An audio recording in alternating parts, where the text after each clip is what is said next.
18 বছৰৰ ওপৰত কোনো নাগৰিকে অসমত আধাৰ কাৰ্ড নাপাব। যিসকলে ইতিমধ্যে আধাৰ কাৰ্ড লোৱা নাই, সেপ্টেম্বৰ মাহত তেওঁলোকে আবেদন কৰক। আমি এমাহৰ কাৰণে উইন্ডো এটা খোলা ৰাখিম। দ্বিতীয়তে, এছটি, এছচি আৰু টি গাৰ্ডেনৰ কাৰণে এই উইন্ডোটো এবছৰৰ কাৰণে খোলা থাকিব।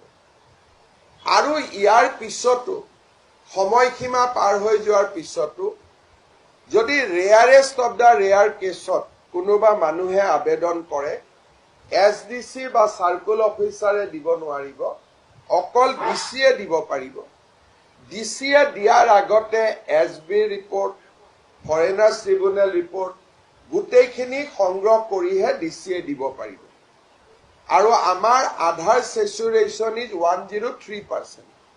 তাৰমানে এনেকুৱা মানুহ কোনো বাদ পৰি যোৱা নাই 18 বছৰৰ ওপৰত যোনে আধাৰ নোলোৱাকৈ আছে, এক্সেপ্ট এছটি, এছচি আৰু টি গাৰ্ডেন। বাকী সকলোৱে আধাৰ লৈছে। চতুৰ্থতে, যি ধৰণে আমি বাংলাদেশী নাগৰিকক আবদ্ধ কৰিছো, 100% আমি যিহেতু কৰিব পাৰিছো বুলি ভবা নাই, গতিকে এই ক্ষেত্ৰত যিকোনো মানুহে নাগৰিকত্ব যাতে আধাৰৰ জৰিয়তে ল'ব নোৱাৰে, this decision will act as a big deterrent. অসমত আধাৰ সেচুৰেশ্যন 102% মানুহে অলৰেডি লৈ লৈছে। অসমৰ জনসংখ্যাতকৈ 2% বেছি মানুহে আধাৰ লৈছে। গতিকে এতিয়া আমি আধাৰ কাক দিব লাগিব? নতুনকৈ জন্ম হোৱা সন্তানক।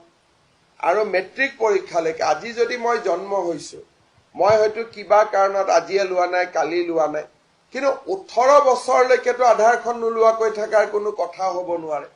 গতিকে কোনোবা এডাল পপুলেশ্যনে যদি অসমত আধাৰ ল'ব যত্ন কৰে, তেওঁ স্পষ্টভাৱে নতুনকৈ অহা মানুহে হ'ব লাগিব। সেইকাৰণে আমি অসমত এন্ট্ৰিটো আমি আধাৰ উই আৰ ৰেষ্ট্ৰিক্টিং। 18 বছৰৰ তলৰ সকলোৱে পাব, কাৰণ আজি মোৰ ঘৰত যদি বাচ্চা এটা জন্ম হয় তাকতো আধাৰ দিব লাগিব। আৰু rarest of the rare case, ধৰি ললো মোৰ 19 বছৰ হৈছে, মই IIT গুৱাহাটীৰ হোষ্টেলত পঢ়ো, মোৰ ঘৰ কৰ্ণাটকত। মই কৰ্ণাটকত আধাৰ ল'ব খোজা নাই, অসমত ল'ব খুজিছো। তেতিয়া অকল ডিচিয়েহে দিব পাৰিব, অফিচে দিব নোৱাৰে, আধাৰ কেন্দ্ৰত দিব নোৱাৰে। ডিচিয়ে কৰ্ণাটকত সুধিব যে এইজন বাসিন্দা হয় নে নহয়। গোটেই ইনকুৱাৰী কৰাৰ পিছত ডিচিয়েহে দিব পাৰিব।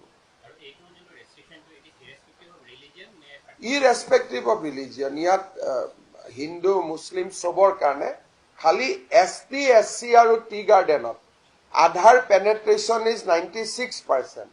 তাৰমানে 4% মানুহে তাত আধাৰ ল'ব বাকী আছে। সেইকাৰণে এছটি, এছচি এণ্ড টি গাৰ্ডেনৰ ক্ষেত্ৰত we are giving 1 year of exemption. আৰু ছেকেণ্ড, আমাৰো যদি কোনোবা মানুহে আধাৰ লোৱা নাই, তেওঁলোকৰ কাৰণেও আমি 1 মাহ সময় দিছো।